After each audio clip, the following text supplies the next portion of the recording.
Hello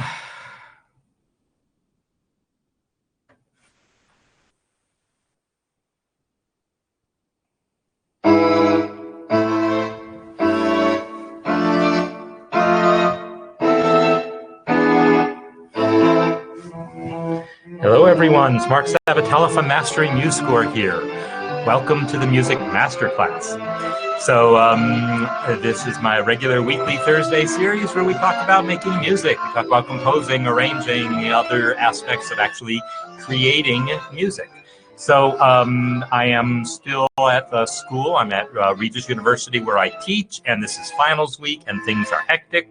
And so I'm more flustered than usual even. Hopefully starting next week, things are a little calmer for me. So happy to see people here. And let me pop out my chat so I can be checking this. And by all means, folks, hope y'all start... just someone might want to check in and let me know that I'm live because the chat looks empty right now. And I want to know that I'm really live before I keep talking too much. So hopefully that is the case. Hopefully y'all can hear me. And hello. I'm going to type into the chat myself. Can you hear me? Okay, good. All right. Yay. Thanks, Joanne. All right. Beautiful. All right. So, yeah, so as I said, things a little flustered, but that's fine. It's always an adventure, always an adventure. So what I'm going to do here is I see Abraham's here, and that's great, and I see Megan's here, and that's great. Samuel isn't in at the moment, but I'll maybe see if he shows up a little later if he wants to talk about the music that he's prepared for Megan's project. But I think what I'm going to do is we'll start off talking about the challenge that Abraham has kind of set up. So I'm going to bring you on, or I'm going to invite you to co-host, Abraham. So you should see a little notification on your screen that says you're invited to come on. And then when you do that, you test your video and mic and so forth, and you'll be able to converse. And meanwhile, I will be setting up a couple things in the background. Are you with us yet? I'm not hearing the audio yet, but hopefully that'll be coming soon. Oh, I see keys. Abraham, I hear sound, so I guess that's Abraham. You are with us? Yes, I do. Welcome. You can hear me? How can you hear me? How can I hear you? I don't know. I just do. Oh, because I don't have a microphone in front of me. Yeah, it's probably just your computer's mic. Yeah. And my mic must be probably on my laptop, and it's picking me up from there. Oh, great. Okay, good. I hear you. Nice talking to you. You as well. So, I just want to tell you, you're like I told you, and whoever is listening, I want them to know. I wish I had you as a professor when I was studying music, because some of my professors were exhumed for the class, and then I put back in the grave afterwards. I had that much excitement. I see. But I sort of it's a missed opportunity, but here we are. Yes, there you go. And it's never too late. Great. I'm glad to hear that. Thank you so much. So yeah, what I'm going to do is I'm going to bring up the music that you've prepared, but I want you to talk a little more about the background of this while I get my stuff all set up here. And you just tell people what you told me in email, and re-summarize what's going on here. Sure. Well, number one, the way I wrote this is. The chords are stacked, and I know you're not a big proponent of this, but I look at it as like a piano staff. The upper, if there are two cymbals, then the lower one you always play bass, so the bass player plays that, and then others improvise on the chords. So these are not polychords. If there are two letters, the upper one is a chord, the bottom one is just the bass, which isn't always the root. Okay. Gotcha. So what you've got here, so what he's talking about here, he's talking about all these places here where you see an E chord and a G chord, and he doesn't mean to play an E triad and a G sharp triad at the same time. He means this, which is the thing that would otherwise be notated this way, E / Exactly. G sharp, like that. Now, So to save some space, you've stacked them vertically, and there's some trade-offs in doing that, and we can talk about the mechanics of that. But yeah, let's hear more about the music too. anyway, so when I know a piece of music and I want to write it out for, although I stopped performing in public about 5 years ago. I'm now almost 76, and I had enough gigging to last me a lifetime. So when I would bring music to a gig, I worked with some musicians who could sight read pretty well, and I would just throw it in front of them. And I say, okay, look at measure 7, measure 8, whatever was difficult, look through it. Okay, then let's rock and roll. But I like to create different chords to the same melody. So, and As I would do I. actually, yeah, yeah, and it makes things a little more interesting for me anyway. Oh, how are my hands there? Oh, because I'm temporarily switching things over to show my other window. Pay no attention to the man behind the curtain. Yeah. So, now I get a big. Yeah, just keep talking. I got it under control. So what the idea I had, and I've done a ton of arranging. If you were to stack all the music I've written, it would be about 2 feet tall, and a lot of it was written with a three-pronged nib by hand, and probably the last 15 years I used software called Overture. It was very intuitive, and I think they're up to Overture 5, which is now VST. You can use VST, and in that program, they give you the option whether you want the bass on the bottom or you want it following a slash. The other thing, Dorico has that option, and I don't know about Sibelius and Finale, and I don't know how much work it would be for MuseScore, which is a program I absolutely love. At first, I was fighting it mentally because it was so. And as soon as I stopped fighting it, like any other things in life, it just becomes easier. So if they do it this way, fine. If not, I have a workaround. Okay. And realistically, it's doable. It's doable already, and there's other workarounds for it, and I can talk about those. I'll talk about that in the MuseScore Cafe next week, or sometime soon. The truth is, I'm getting a little lazy to do arranging, so I thought of making a contest where whoever wants to will take these chord structures, and I actually would have preferred if they didn't see the actual melody, so it doesn't influence them in any way. Okay, but and I have that version also. I have that version up also. But I do want to be able to talk about this melody and where it came from, because I'm still having trouble finding it. I know you say it comes from a Handel oratorio, the Judas Maccabeus oratorio, right? Yeah, this is what I was told. I didn't do any research on this, but then there are a couple others. There's a Jewish holiday called Hanukkah, which is I don't know if you're familiar with, and it doesn't really matter, but they have a lot of songs, and some of these songs are taken. Let's see if you're playing, I'm not hearing your keyboard. Oh, I'm not? Yeah, I don't hear your music. Should I play louder? No, there's nothing. There's zero. So I'm sorry. Well, where it came from is really immaterial to me at the moment. What I wanted to do is set up a contest. Is the beginning melody. Exactly. So I'm asking if anybody's interested to do an arrangement, whatever form, either solo instrument, quartets, however they want to do it, and make up a whole new melody based on this chord structure. And then we're going to vote on it. And whoever is the number one winner, I would like to buy that person 2 years worth of your courses. And whoever comes in second, I would like to buy that person 1 year course. And I'd like to extend it to third we'll buy him 6 months worth.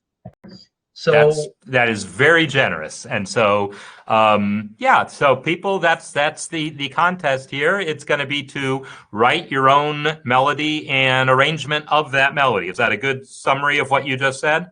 exactly. It could be just a solo melody, or it could be a string quintet or quartet or whatever. 2 flutes, a flute and a clarinet, and it's all up for grabs, any of it. And so that's mine. I'm not challenging anyone to do this, but it's only as a nice little exercise, and those who win get something out of it. All right. So yeah, that's just a wonderful idea. So I do see Megan was asking if one of us could speak more loudly. I'm not sure if one of us is louder than the other. Someone else could speak up if things seem a little off from how they usually are. But I have all my stuff set the way I usually do, and I'm hearing Abraham about as loud as I usually do. But so let me, meanwhile, I'm just going to play this melody because someone said last week that they recognized it. A couple people said they recognized the melody. So I'm going to play it here as well as I can.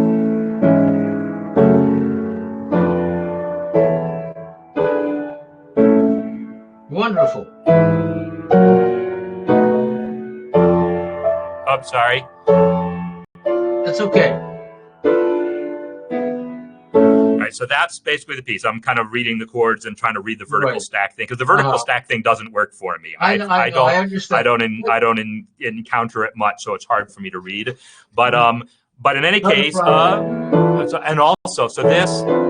Those are 2 8th notes. Now I see that. And then, so this is the melody, the original melody. But that's not the original, right? So that's not the original chords you're saying through that melody. This has been reharmonized already. And so what he has done is prepared a version of this chart that just has the chords, but the melody removed so that you can write your own melody on top of it. So, for instance, I'm just going to play the world's simplest melody. Oh, this is a great exercise, by the way. This is an improvisation exercise, a voice leading exercise that I often give to students. Try to make the least moving melody you can. So I'm going to pick C sharp to start with, and I'm just going to try to keep the C sharp.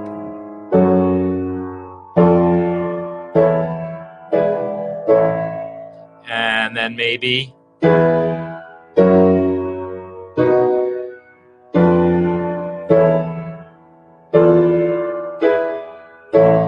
I just played the world's simplest, most boring melody. Da, da, da. It was just 3 notes. It was just C sharp, D, and every once in a while a B. Just to point out that, yeah, you can create any melody, or you could create a totally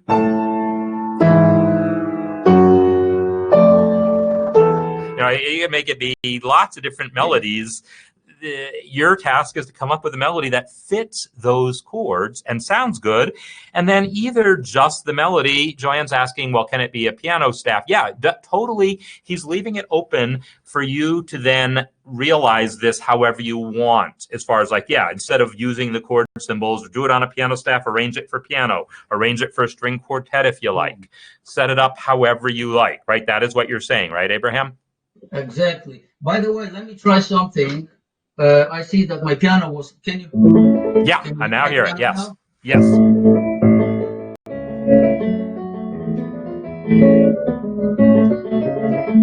Nice.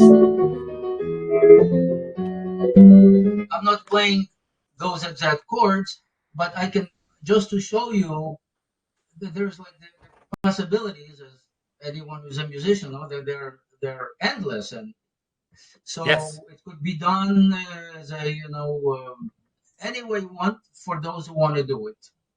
And excellent. I'm gonna get off my lazy keister, and actually I want to do a string quartet with a woodwind quartet as well. Just leave out the French horn, because good French horns players are few and far between unless they play for a symphony.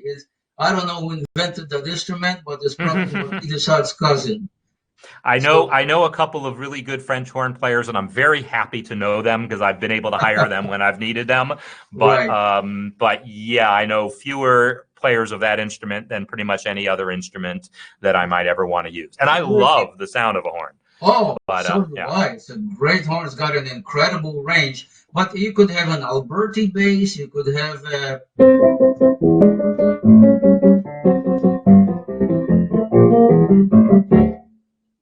and you're also free to change the key. You're free to change chords if you want. Anything goes, and I just want to learn from other people's creativity and see what they can do that is different from what I do. Great. So what I'm going to do is I'm going to take this version of it, the version without the melody, because it sounds like you're saying you'd rather people not really focus on the original melody at all. Because the melody would influence them, and I wanted to avoid any influence, just to give people their own whatever comes out of their mind. Okay, so the question's coming up in the chat. Joanne's asking, can you do it with flats? Yes, he says to change key, that's fine if you want. Sora is asking about changing the chords. So these chords are the chords that Abraham added, to reharmonize the existing melody. It sounds like you're also saying you're open to people reharmonizing it further. Absolutely. Okay. Absolutely. So I would just say, I mean, at some point you reach an extreme where, well, now you've just written a totally different song and just put it on the same piece of paper. I would want to understand, I would want it to seem related in some way to this. Don't just like get rid of every single chord. But yeah, definitely change the melody. That's the whole point. You're writing your own melody to this. Exactly. And so from my experience as a jazz improviser, oh, by the way, here's the other little exercise that I wanted to point out. I did that version where I just kind of hung out on C sharp. Another exercise I love to do is one where I just choose to have a melody that does nothing but go up. And it's either going to go up a half step or a whole step, occasionally maybe hold a common tone, so that it fits the chord. So over the A chord, I'll have an A. The next chord, the G sharp, the C sharp minor with the C sharp and the bass, I'll have to jump up to here. But then I can keep that, and then I can keep going up. And I'm going to keep going up.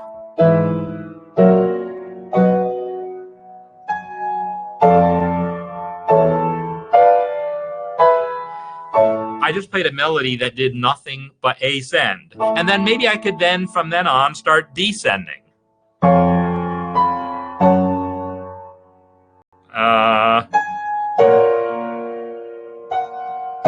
then the chords start going by really fast.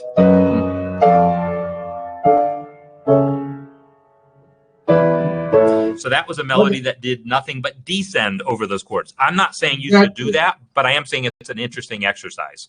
Sure. Go ahead, Abraham. Yeah, I played this at around the quarter is 50. 50? Because there is a lot of 40 between 48 and 50. But if people can handle the technique and just go, yeah, I'm not one of those people. Maybe we have to hire Yuja Wang for that. Yeah, I don't know if you ever heard her play. I have not. Have you ever heard of Yuja Wang? Oh my, I know the name, but I have not listened. She's not human. She did anyway. I don't want to digress. So yeah. By the way, do you have? It looks like a bunch of the music is covered. Do you have some pop-up? Oh, I see. These are. Yes, I have a pop-up just so I can be following the chat here. But yeah, so I will post a version of this. I will post the version as Abraham has it, and then I will post a version in which I edit it to make it look more the way I might expect to see with the chords written horizontally. Feel free to put slashes and whatever. And the thing is, it's also doesn't make sense to play it as fast. So that people are asking about the tempo. When you have chords moving every eighth note, it almost never makes sense to play that at a fast tempo. Now, there is a jazz technique called a saxophone soli, where in the middle of a big band arrangement, you might have an it's a series of Right. eighth notes with different chords under each. But even then, the chords don't actually change that fast. It usually stays to one chord for a couple beats, Exactly. but then has these individual little passing chords and things. It's not like actually following the circle of fifths fast. So these eighth notes are not meant to go fast. I can tell that by the way the chords are moving, that this is meant to be at a slow tempo. It might be possible to make it work at a fast tempo, and you might decide, hey, I want a faster tempo, but I want to lose a couple chords along the way. And that would be a fine way to do it as well. It's wide open, limited only by people's imagination. All right. So, yeah, I love the idea. And so my experience as a jazz musician is all about improvising new melodies to chord progressions, but I seldom do it on chord progressions like this that are basically chorale style where it's changing every beat. Right.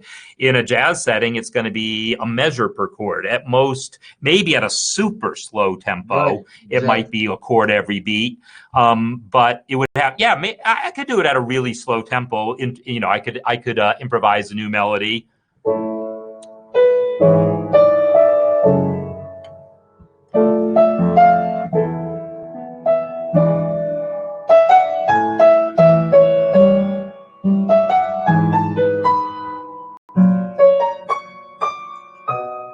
I make up a new melody if I take it slow enough and make it sound pretty like that. But yeah, your task is not just to make one up off the top of your head like that. It's to really, think through what's going to be an interesting melody here.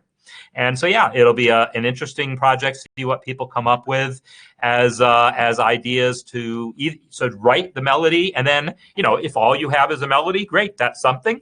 Or if you then take that melody and arrange it for a piano, that's something. If you then arrange it for a string quartet or orchestra or a choir or whatever you want, do what you want with this. Just this is your starting point.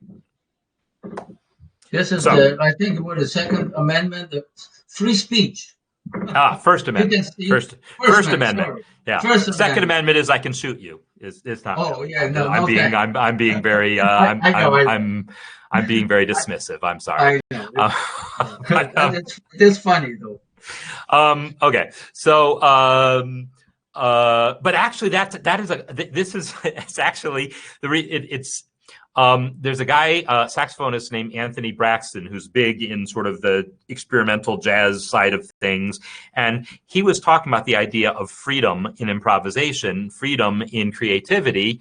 And his comment was, when people first started experimenting with free improvisation, the way I'm going to try to quote him as exactly as I can. He said something like, people used it as an excuse to just freak out.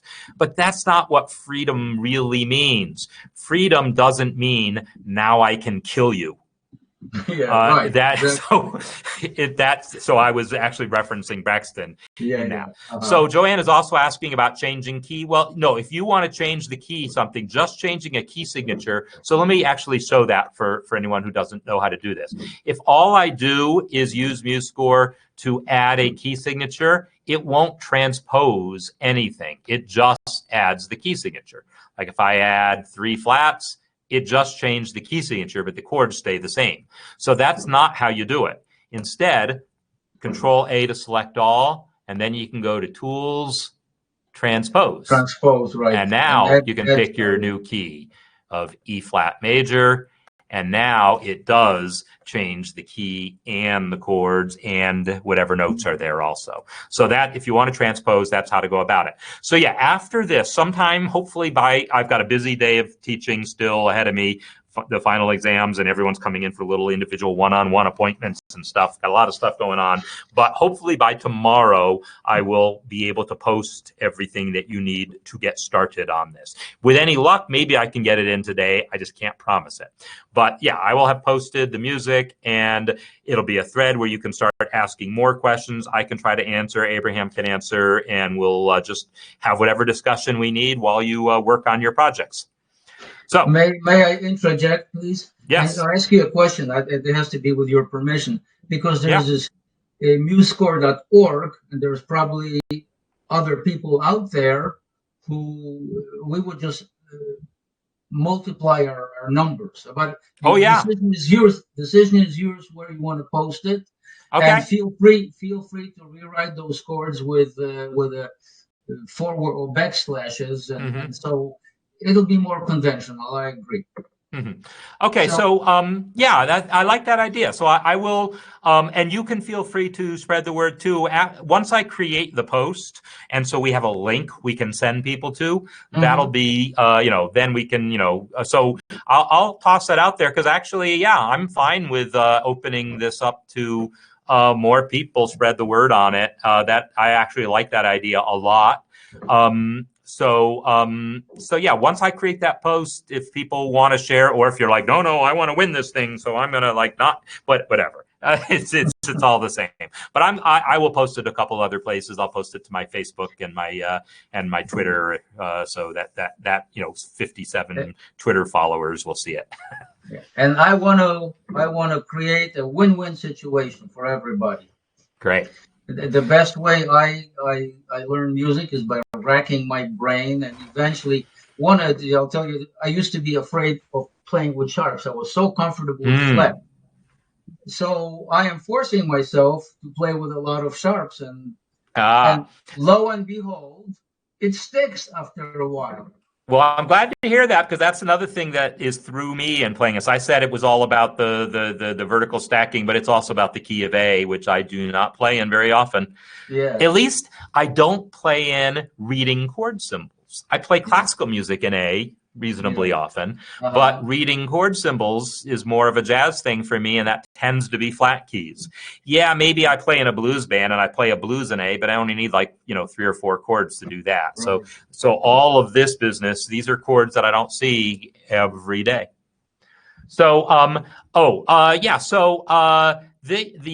us. So we're still not sure where the original melody came from, and anyone who wants to try their hand at figuring that out is welcome to. But this title here is a phrase that translates as basically Rock of Ages, right?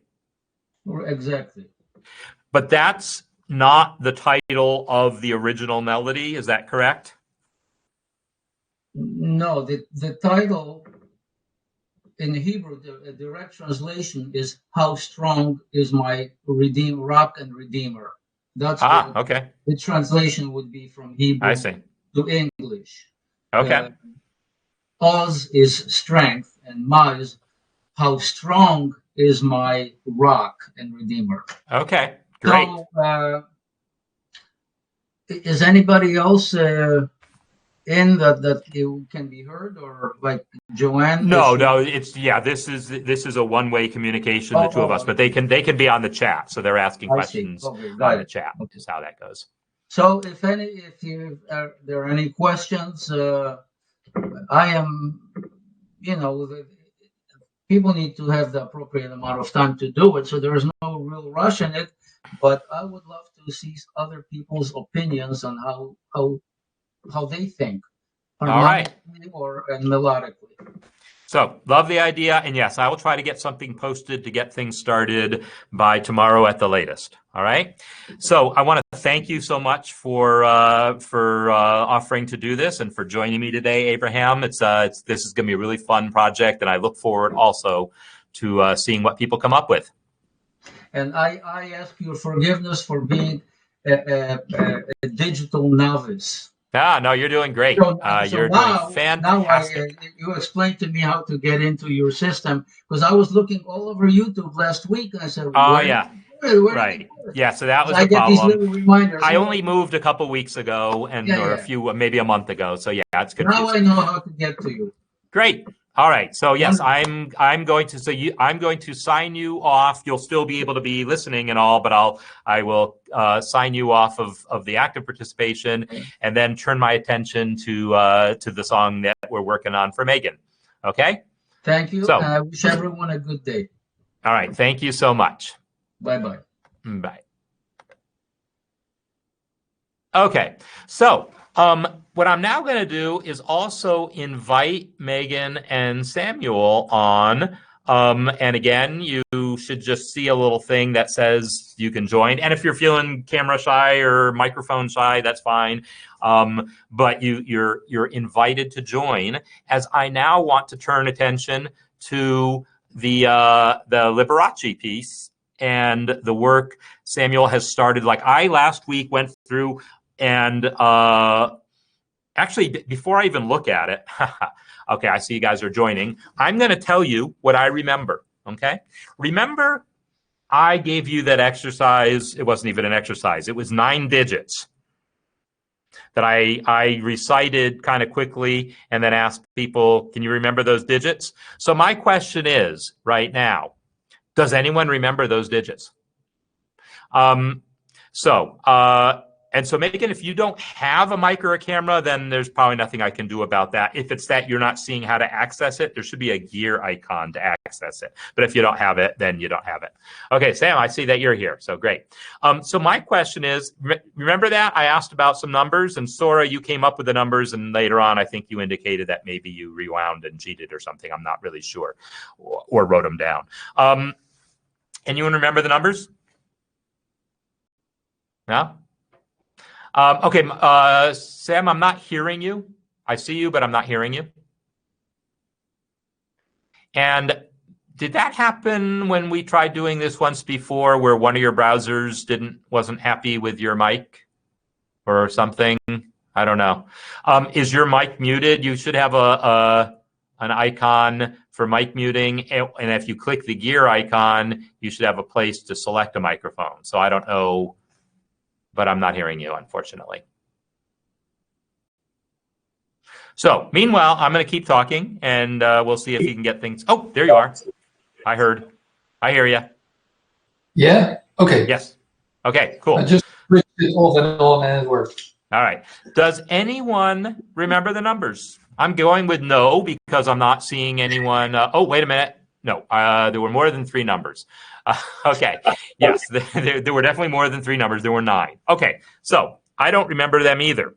That's not true. I remember the first 5 because I remember how I generated those first 5. It was based on a childhood thing that, it was a sequence that I remembered. But I don't remember those numbers. Here's the other thing. I don't remember the melody of the song, The Magic of Believing. I don't remember the melody because I didn't engage with the melody. I engaged with the chords. I think I remember the chords. I think it was a 2, a 5, and then like a 1, maybe a 3. I'll call it 1 in first inversion, and then a 6. And then again, it was a 2 and a 5. And then again, the 3. This time it went to a dominant 6. And then it went to a 2. And then the thing is, I don't remember if it did the 2, 5 again, or if it just did the 2. At some point, there was another 2, 5, 1, I don't know. But anyhow, there was a 2, and then the minor 4, and then the 5, right? And then the second A section was essentially the same. And then the bridge went to the key of the flat 5. It went to the diminished. It went to the tritone. So it did a 2, 5, and then I think it did it again. And then it moved up a half step to the key of the original 5. It went up to the key of C. And then it started another 2, 5 to return to the original key. And then, so I remember the chords because those are the ones I engaged with. So unfortunately, I don't remember the melody. So I remember what I engaged with is, I guess, what I would say. So obviously the people who knew the song will remember the song. People who worked on the melody, people who thought about the melody may remember the melody. The observation I make is the problem with melodies, it's not a problem, it's a great thing about melodies, is there's a million of them. There's a million possible really great melodies, and that's what makes Abraham's competition thing work out so well, is there's a lot of melodies you could write for that chord progression.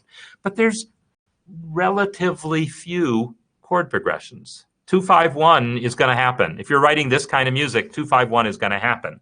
5 to 1 is going to happen. There's certain patterns that are going to happen over and over again, and that's what's going to allow this to be logical. But it also makes it easier to remember chords than melodies if you take just that moment to engage. So, Sam, you remember the melody, yes? Yeah, I have it here in front of me because I also forget things. So. Okay. So I'm going to bring that up. I need to get your version up. I have it on my other computer right now. So you posted it. Actually, can you post the link in the chat?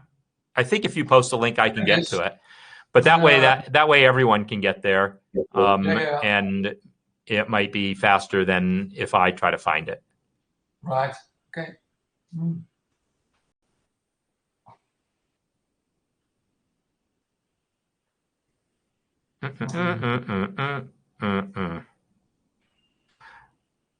So it's somewhere buried in these comments, and maybe I'll find it before he's got the link in the chat.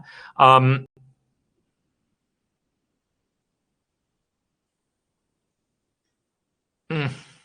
replies. I think I'm almost there. Almost there.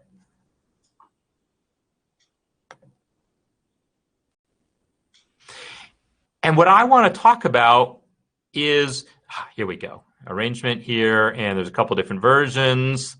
So, so he's got the link in the chat, because YouTube doesn't let you post links, is the unfortunate thing about YouTube. And that's one of the nice things about being in this platform here is, you know, people in the chat can actually post links.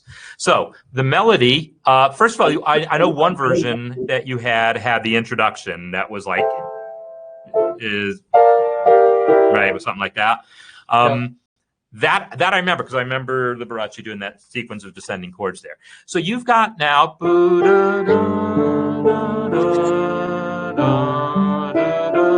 now I remember the melody. Okay, so here's the other thing. I now remember the melody much better, because once we hear that pattern, now, right? The next phrase is logical, given the first phrase. So melodies tend to be of the sort where hearing a little bit helps you remember the rest of it. At least I definitely find that much, because then the pattern starts to make sense. I'm going to post this link into the chat there. So this is the version you have that has a couple different versions of things. So Megan, I understand you don't have a mic, but you can comment in the chat. You had said that the second version was the one that you felt was the thing that worked the best for you. Did you mean this one here, the triplet version here?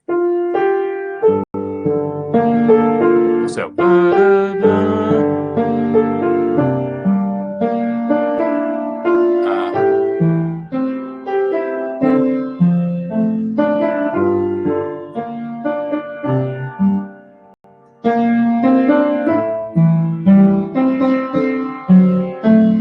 Is that the version that you meant? No, the very first one in his score. Okay. So is it this one here or the previous version of the score? So this version is a little simpler.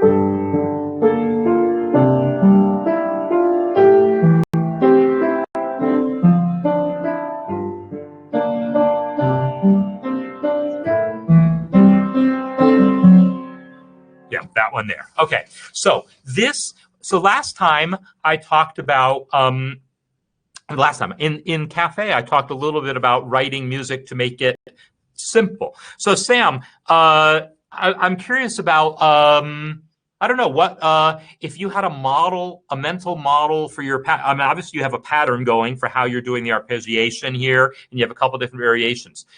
Let's focus on this one.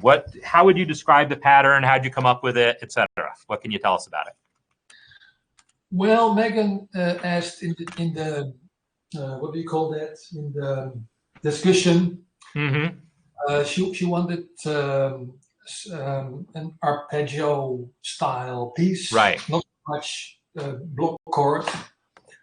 So then I thought, how could I do this the easiest way, with only essential notes, so that it's really not too difficult to play.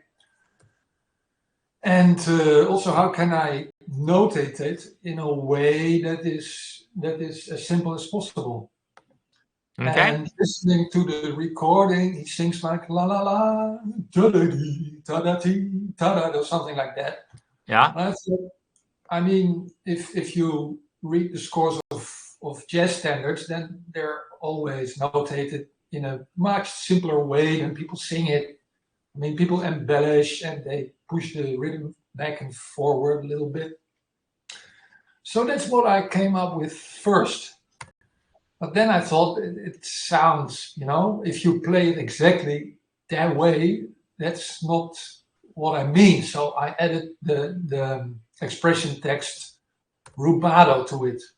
Mm-hmm. And I thought maybe that would work in a way that approximates the original. The second version with the triplets, it's much closer to what I hear in the music. Okay. So Yes, it is. Yeah, but it reads, it's a little bit more difficult reading. It is, and I would say this is for a couple of reasons. So I'm going to suggest. So it's the triplet version is a little more complicated. I'm saving it so I can open it directly in MuseScore now. It's more complicated to read, but it's not because of the triplets that it's harder to read. There's a couple other things happening here that caused me to fumble. So here,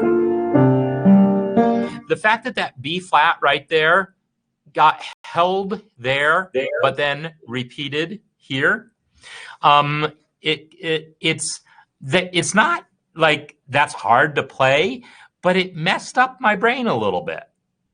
You know, it having to think about playing, you know, that the first B flat I saw was tied into, the next one wasn't.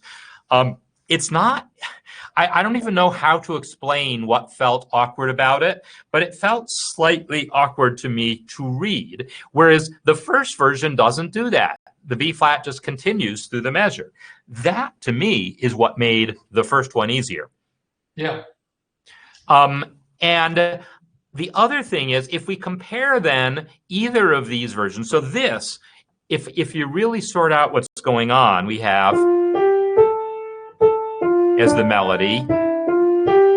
I'm tapping my foot. I don't know if you can hear it. And then the triplet version is.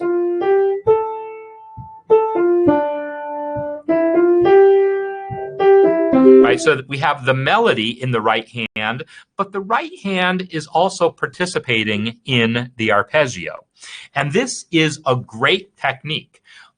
And in principle, it doesn't have to make it harder, but it kind of sort of does.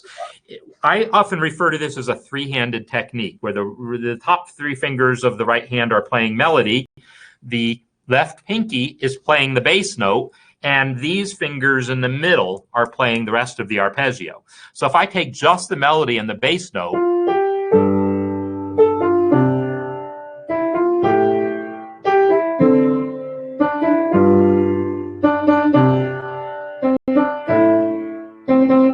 right, that's all nice and simple. Now the only question is, when we fill in the arpeggio, which fingers of which hand are going to do it, and what's the clearest way to notate it?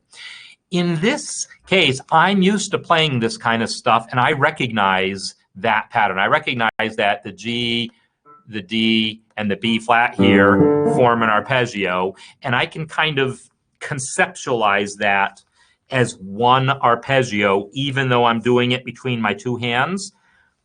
But if it were me writing it to be as simple as I could, I might actually choose to notate it a little differently.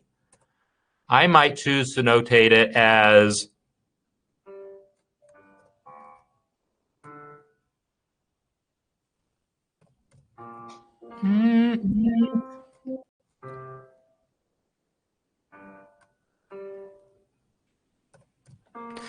I might choose to notate it like this. Right. And then Yeah. bum, bum, bum, bum, bum, bum, bum, bum, like this. All in one hand. Now, I've notated all in the left hand. That doesn't mean I have to play it that way. It would, because I might still choose to play this B flat with my right hand, but this is easier for me to read. Does that make sense? Definitely. So, but it's the same notes, and so that's the other thing that when I looked at how you actually, how her sample is written that way. Her sample is, it's right hand melody,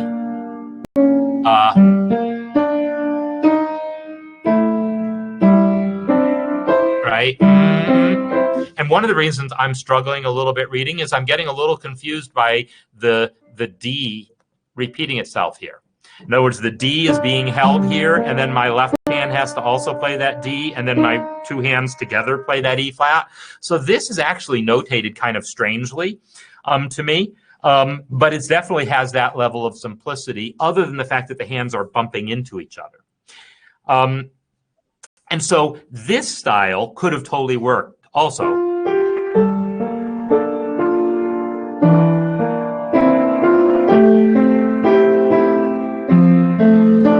Keeping the arpeggio all here. But Sam, I like the fact that you basically split it up this way. I like that. Right? Is that something, I mean, I talked about that briefly, maybe a little more than briefly, but some in the jazz piano course. Was that is that particular pattern, I don't know, one that resonates with you, one that you've used often, one that you can talk about at all? Yeah. I have a name for it, and I just didn't know if you remembered me giving it a name, or if anyone remembers me giving that pattern a name.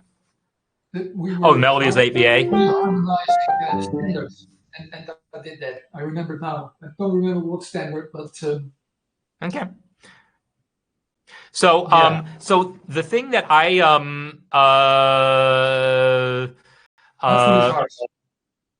okay, yeah.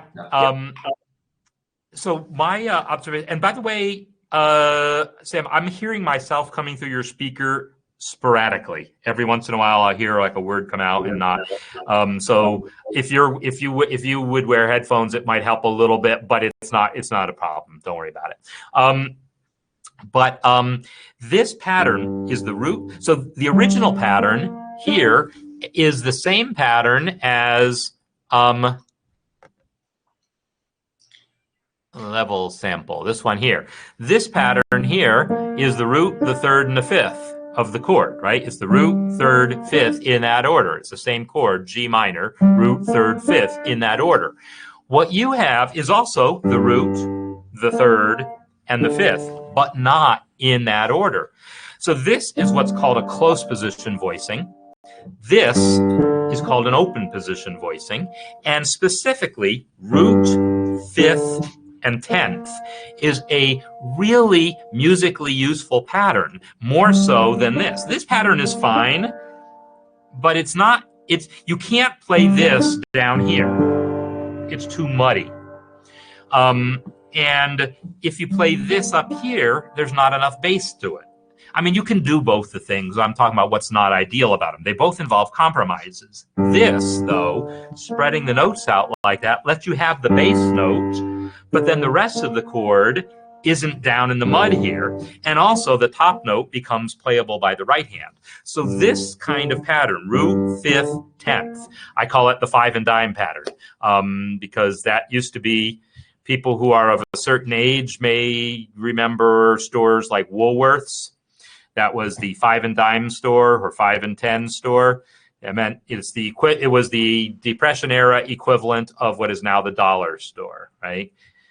Actually, it's not even a dollar store. It's called 5 and under. It's called Five Below now is the store by me. Everything costs $5. Well, back in the 30s and 40s and 50s, everything cost 5 cents or a nickel or a dime. So the 5 and dime, 5 for the fifth, 10 for the 10th. That pattern is a really useful accompaniment pattern. And so when I see that happening in there, I smile because I'm like, oh yeah, I like that pattern. I know that pattern. It's a good one. And it's a good one to use when you're arranging stuff like this.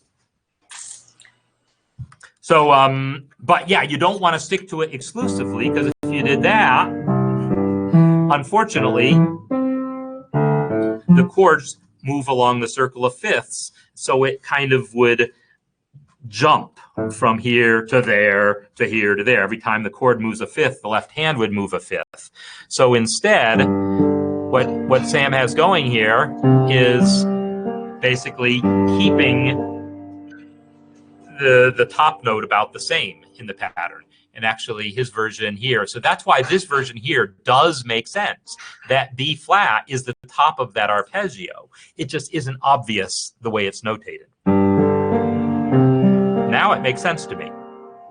So that's probably where that B flat came from, is to continue that arpeggio. And now I'm actually kind of wondering why it wasn't in the first one. Did you think of it later? Or do you remember anything about why that B flat's repeated in the second version, not in the first? I didn't hear you. Can you say that again? Yes. This thing here, the second chord doesn't have the third note of the arpeggio. In this version, the third note of the arpeggio is present. And this is the one that I said felt awkward, because it wasn't as immediately obvious that this B flat was part of the arpeggio. But the fact that you added it here and didn't have it here, you certainly could have had it here too, right? And I'm wondering if there's a reason you didn't. I try to use as little notes as possible. I just wanted to make it as bare as I could. Gotcha. Yeah. But with the triplets it doesn't work, because then that pattern is interrupted. So you need it there because it starts later. Oh, that's brilliant. That's a great observation. Well, so what he's saying is this note here, the melody note, is right there on beat 4. And therefore, we didn't need to have the arpeggio provide something on beat 4. Had he omitted the B flat here, right, there would have been nothing there on beat 4. So,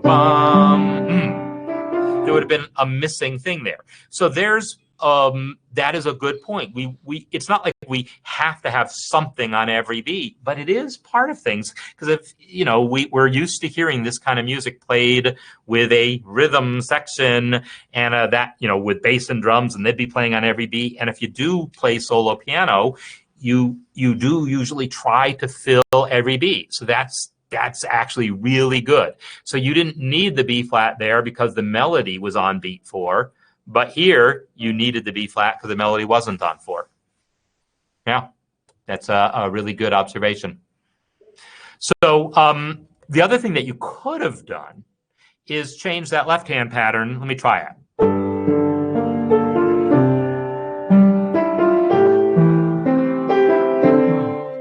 Right? Just simplified the left hand to just 2 quarter notes.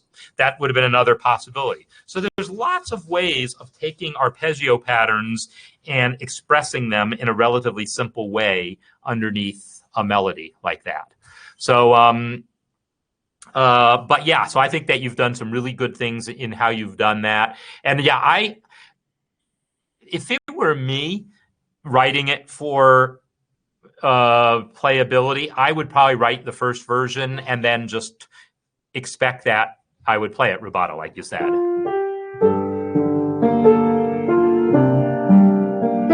I would just play with the rhythm that way based on knowing the song. And Megan, I don't know if when you would play this, if you go to play that first version there, would that be comfortable for you? The fact that you know that A doesn't necessarily come on beat 2, that it's really a little bit later.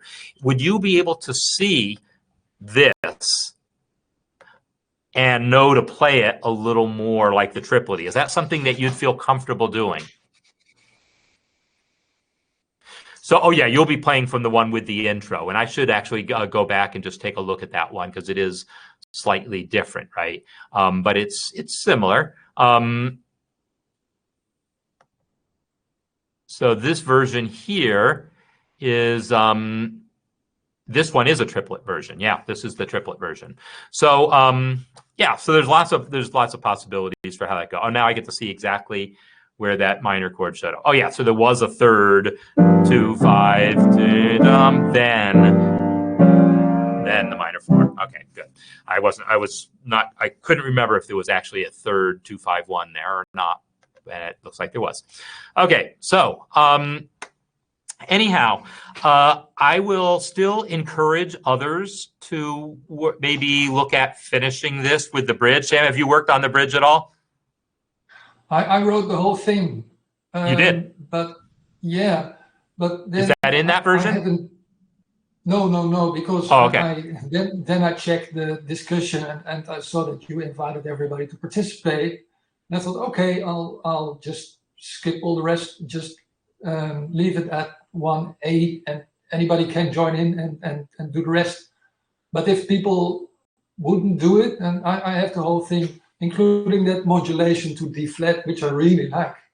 Yeah, it's really nice. Okay, so I see Megan saying that, and I'm a little confused, Megan, you're saying the score you'll be learning to play from is the one with the intro, but the one with the intro does have the triplets, or did that change? Sam, did you update this one? Did you first post a simpler version, then update it with the triplets? That's right, yeah. So it sounds like she's saying she would rather have the simpler version, but the intro. Okay. Keep the intro, but lose the triplets. Yeah.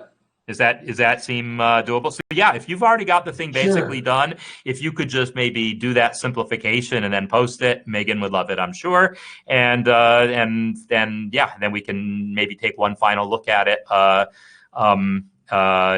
some next week or whenever you have it up.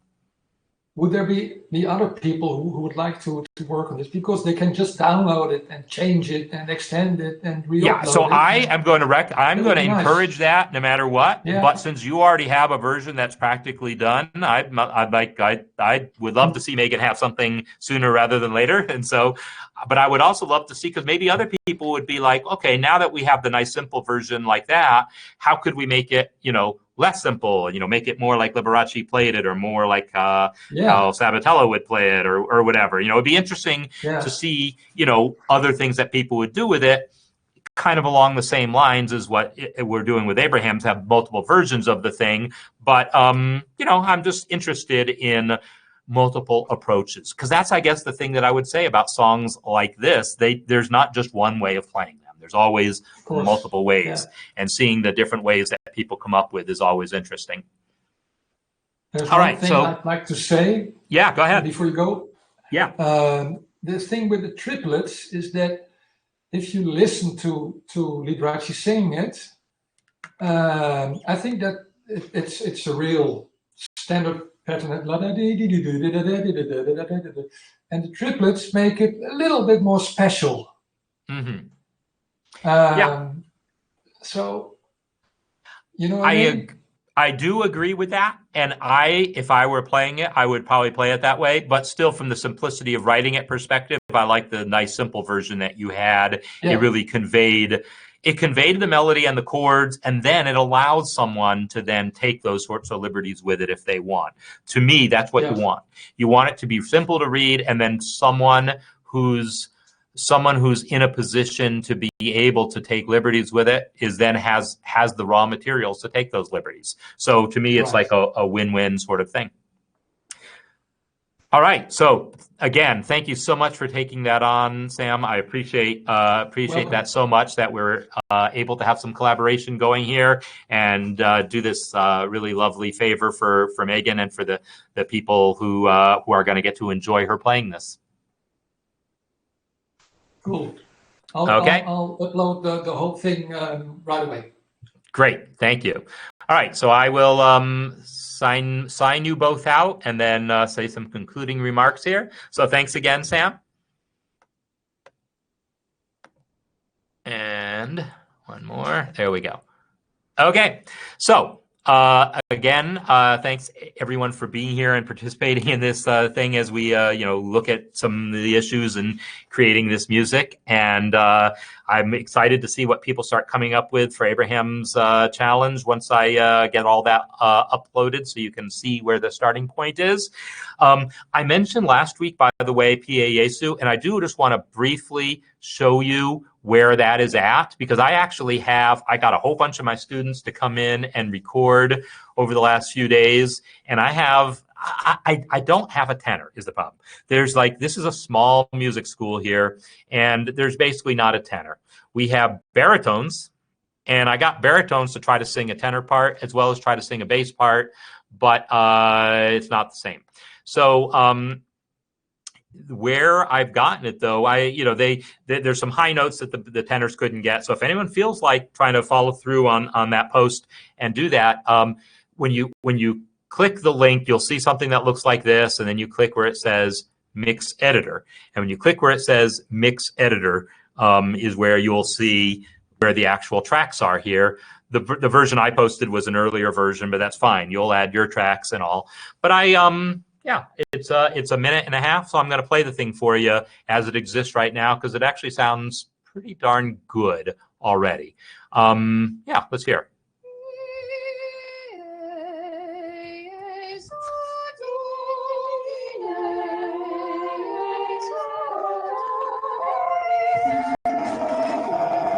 Okay. It sounds good other than if I'm broadcasting and in the editor. So skip that. I will play it for you next week from the finished recording. I will skip hearing all that stuttering and all, because I definitely don't need to hear that. So my time is up. I've got to be going on to my next things, and I want to thank everyone again for being here. Thanks, Abraham. Thanks, Megan. Thanks, Sam, and everyone participating in the conversation. Keep writing music, keep posting things, keep participating in these collaborations. I didn't get to talk about the round robin piece, but I'm not sure there were any new developments there this week, but hopefully maybe by next week there will be some. So so hopefully we'll take a look at some of that next week, and keep enjoying the process of creating music, and I will see you all next time. Okay, goodbye.